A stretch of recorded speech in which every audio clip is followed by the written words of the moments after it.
Hey, bonsoir amis youtubeurs. Alors je suis content de vous retrouver ce soir pour une petite vidéo qui sort un peu de l'ordinaire, qui j'espère va vous plaire et surtout, c'est le but final, va vous être instructive. Donc en fait, je suis pas seul ce soir, je suis avec mon pote Julien, paysan, botaniste, survivaliste, on pourrait même dire, qui, voilà, qui est avec moi donc, pour une présentation ce soir. Que je voulais faire et j'ai mis plus d'un mois avant de me décider à la faire parce que je voulais bien sûr l'essayer avant d'en parler.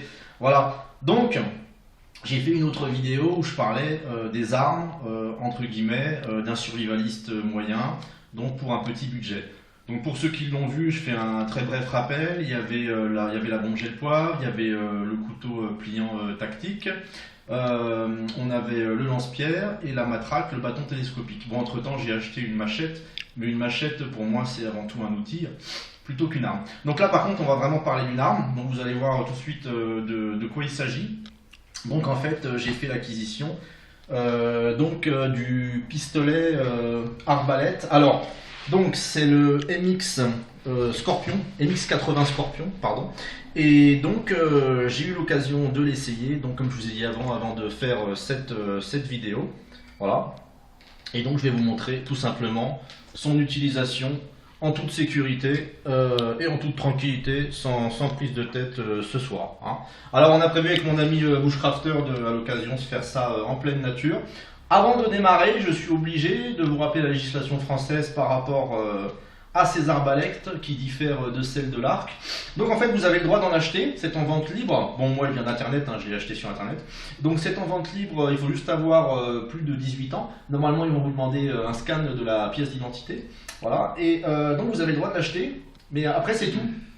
En principe, il faut faire partie d'un club de tir pour l'utiliser. Vous n'avez même pas le droit de la transporter. Vous n'avez normalement même pas le droit de sortir avec dans la nature pour faire des essais, évidemment, sur une cible. Donc, je ne l'ai pas acheté à l'aveugle. J'ai beaucoup hésité avec un autre modèle, le CF101, avant de me décider pour ce modèle-là. Et puis, je vais vous faire la petite démo. Je vais vous dire que j'en suis content, tout simplement, puisqu'on va voir ça ensemble. Hein. Alors, donc, qu'est-ce que j'ai acheté en plus de ça ? Alors, j'ai acheté une corde de rechange. Voilà. Bon, là, elle n'est pas là. Alors, ce que j'ai surtout acheté, ce qui est impératif. Je n'ai pas les traits ou fléchettes ou carreaux d'origine. Moi, j'ai acheté ceux-ci qui sont donc en aluminium, donc qui font 16 cm. Donc, pour info, pour ceux que ça intéresse, vous pouvez donc démonter la pointe et mettre une pointe spéciale qu'ils appellent le point de chasse. Mais franchement, je pense pas qu'il y en a d'utilité. Surtout qu'en fait moi je ne l'ai pas du tout acheté pour la chasse, je l'ai acheté principalement, autant que je vous le dise tout de suite, c'est plutôt dans un but de défense personnelle. Voilà, hein, c'est le but premier. Après il y aura d'autres utilisations, ça peut être chasse, ça peut être loisir, mais mon but premier à moi c'est défense du domicile. Voilà, donc on a vu les fléchettes. Alors ensuite, ici on a tout simplement un petit flacon d'huile. Donc l'huile, je vous fais la petite démo très rapide. J'en ai mis avant mais c'est pas grave, je vais recommencer.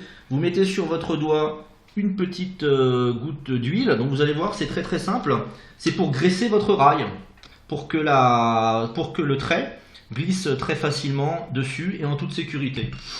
Donc l'huile, c'est fait. On va pousser les cacahuètes hein, avec mon ami, on était comme qui dirait à l'apéro. Je vous rassure, on fait ça en toute sécurité, on n'est pas du tout bourré. On se fait plaisir, c'est samedi soir. Et d'ailleurs, on va trinquer à votre santé. Hey! À la vôtre, les gars. Et les filles pour qui nous regardent. Bon, bref, revenons aux choses sérieuses. C'est convivial cette vidéo, c'est simple et sans prise de tête. J'ai un peu. Pardon. Un peu moite. Donc, ça. Ah, c'est cacahuètes, hein. Donc, ça, c'est le tube de cire. Pardon. Je vous montre comment on fait. Vous faites comme ça tout simplement. Donc c'est indispensable hein, de faire ça. C'est donc voilà. Vous faites comme ça.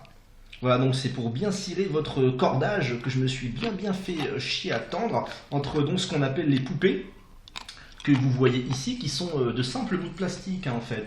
Voilà. Donc l'arc est en composite. Voilà. Ah oui, donc ce que je vous ai pas dit, ce pistolet arbalète, bon de toute façon vous voyez sur internet, hein, vous tapez sur Google, c'est facile.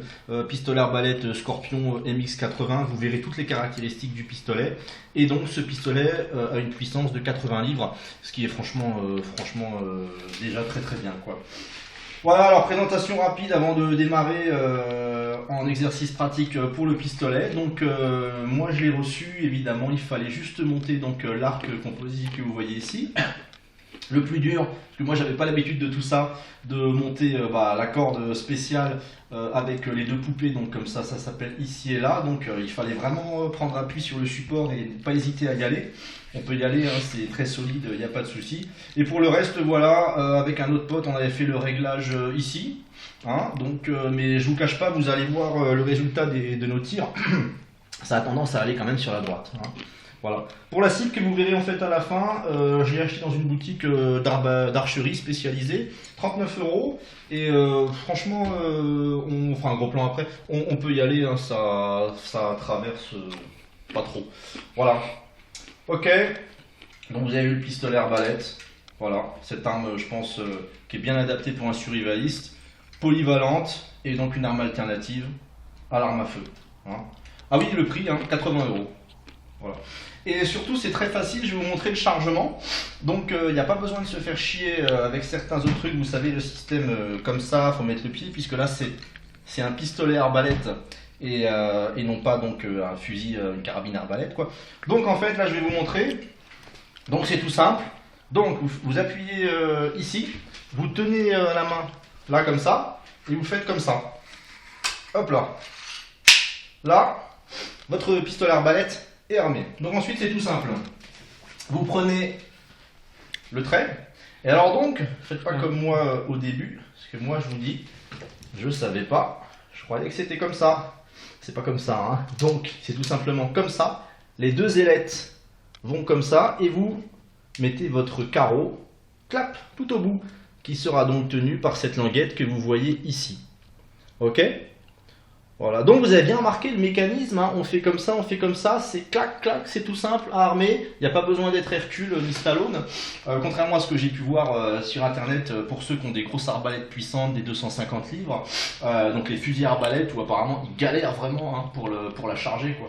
Donc voilà, là c'est prêt, alors on est en sécurité, la sécurité elle est ici, donc en fait je vais, voilà, la désenclencher, donc maintenant... On est prêt pour le tir, donc on va faire un petit tir. Alors après vous faites comme vous voulez pour le tir. Moi je me suis entraîné pas mal avant de faire la vidéo. Vous pouvez faire comme ça. Mais moi je sais pas, je trouve que c'est mieux comme ça. Ils ont fait exprès là, la petite poignée en bois là.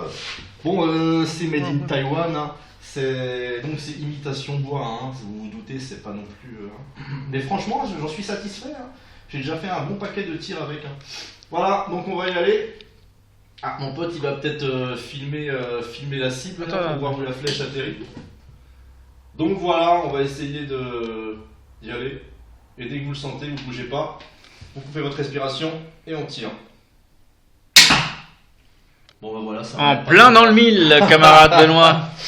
Ouais, un petit essai peut-être. Bien entendu, bien entendu. On va faire un petit échange de caméra. Alors, mon ami Julien. Bravo, allez vas-y. Dans l'art, bien sûr. Réitère. Pas mal le petit coup de main. Et voilà. Tout ça est appris par les. Ouais, par quoi? L'armée allemande. L'armée allemande, bien sûr, comme par hasard. Allez. Bon, regardez-moi ça. On va voir s'il est au moins aussi nul que moi. Allez.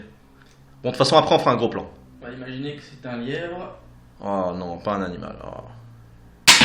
Oh putain, en plein dans le mille. Bon, alors je vous cache pas qu'on a fait avec mon ami ici présent quelques tirs avant. Donc on va tout simplement finir cette vidéo en faisant un gros plan sur la cible. Comme vous pouvez le constater, on n'est pas trop nul. Hein, nous sommes même très bons. on va pas exagérer, ça demande de l'entraînement. Bon, alors comme on a dit, hein, arme, attention, hein, là on rigole pas, on plaisante pas là-dessus, c'est bien une arme et puissante. On a bien eu l'occasion de le vérifier. D'ailleurs, regardez. Donc la cible. Ok. Voilà, juste pour vous montrer. Hein. Et donc c'est une cible spécifique hein, pour les pistolets arbalètes. Hein. Voilà. Voilà. Donc, comme dit, hein, après faites votre choix sur internet si vous voulez acheter donc un pistolet arbalète, voire pourquoi pas un fusil arbalète. Mais moi je pense que pour un survivaliste à petit budget, c'est vraiment une bonne arme. Bon, moi je la planque au domicile, hein, évidemment. Et donc après, donc plusieurs utilisations. 3 en gros. La première, loisir. Donc là, ce soir, on est clairement en utilisation loisir. C'était un petit peu un essai pour cette vidéo, hein, puisqu'on va pas trop s'amuser à tirer dans la maison. On va plutôt aller dans la verte pour ça, se faire plaisir. N'est-ce pas? La deuxième utilisation, qui est plutôt la mienne, donc c'est la défense du domicile. Et la troisième, pour les autres personnes dont je ne fais pas partie, c'est l'aspect chasse, hein, qui est fait, évidemment, il faut le dire, partie intégrante du survivalisme. Voilà.